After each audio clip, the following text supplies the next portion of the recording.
Hello दोस्तों, स्वागत है आपका मेरे YouTube channel let's study with Poonam में, जिसमें हम जीके जीएस से रिलेटेड टॉपिक के बारे में चर्चा करते हैं और नए नए विषयों को खोज कर लाते हैं। आज हम बात करने वाले हैं हमारी प्राचीन संस्कृति के एक अहम हिस्से के बारे में। तो हमारे भारत को शुरू से ही जम्बू द्वीप के नाम से पुकारा जाता रहा है। आज यही जानेंगे हम। जम्बू द्वीप प्राचीन भारतीय ग्रंथों में भारत को दिया गया एक नाम है, जिसका ज़्यादातर हिस्सा आज का एशिया है। प्राचीन भारतीय ब्रह्मांड विज्ञान में द्वीप का मतलब था महाद्वीप या द्वीप। जम्बूद्वीप शब्द का इस्तेमाल अशोक ने भी 3री शताब्दी ईसा पूर्व से अपने राज्य के लिए किया था। जम्बूद्वीप के बारे में कहा जाता है कि इसका नाम जम्बू पेड़ की वजह से पड़ा। जम्बू पेड़ को भारतीय ब्लैकबेरी भी कहा जाता है। विष्णु पुराण के मुताबिक जम्बू पेड़ के फल हाथियों जितने बड़े होते थे।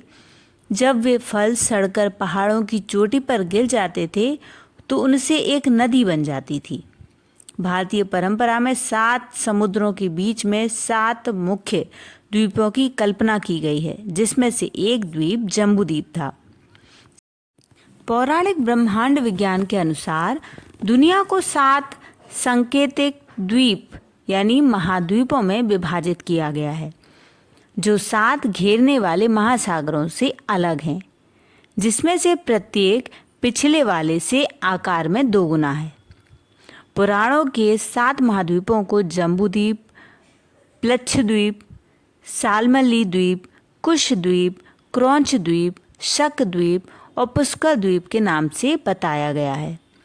7 मध्यवर्ती महासागरों के क्रमशः नाम खारा पानी, गन्ने का रस, शराब, घी, दही, दूध और पानी शामिल है।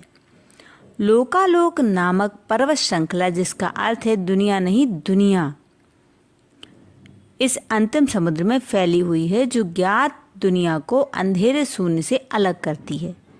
जम्बूद्वीप, जिसे सुदर्शन द्वीप के नाम से भी जाना जाता है, उपरोक्त योजना में सबसे भीतरी संकेंद्रित द्वीप बनाता है। मार्कंडेय पुराण में जम्बूद्वीप को दक्षिण और उत्तर में दबा हुआ और बीच में ऊंचा और चौड़ा बताया गया है।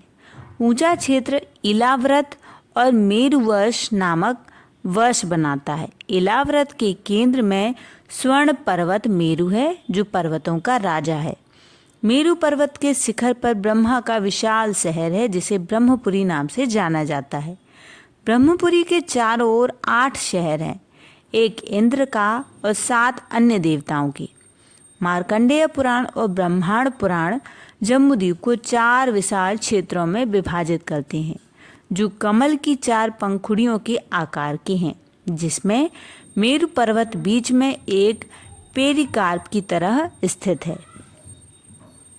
ब्रह्मपुरी शहर को एक नदी से घिरा हुआ बताया गया है, जिसे आकाश गंगा के नाम से जाना जाता है। कहा जाता है कि आकाश गंगा भगवान विष्णु के पैर से निकलती है और चंद्र क्षेत्र को धोने के बाद आसमान से गिरती है।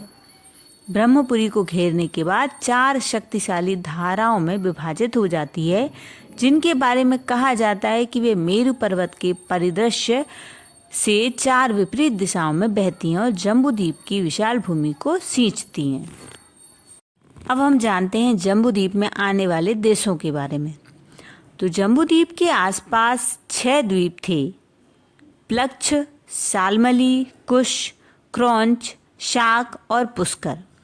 जम्बूद्वीप धरती के मध्य में स्थित है और इसके मध्य में इलाव्रत नामक देश है।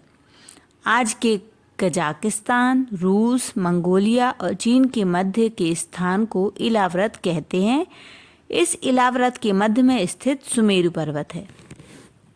अब जानते हैं कि जैन धर्म के अनुसार जम्बूद्वीप की क्या व्याख्या है।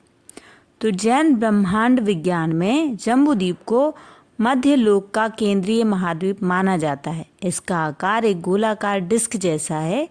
यह संकेंद्रित समुद्रों और महाद्वीपों से घिरा हुआ है।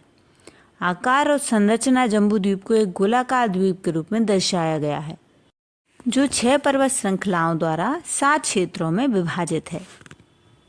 तो इस वीडियो में दोस्तों हमने जम्बू द्वीप के बारे में कुछ जानकारी इकट्ठा करने की कोशिश की है। तो यदि आपको हमारे वीडियो में कुछ अच्छा लगे तो कमेंट ज़रूर करें, और चैनल पर यदि नए हैं तो हमारे चैनल को लाइक, शेयर और सब्सक्राइब ज़रूर करें। धन्यवाद दोस्तों।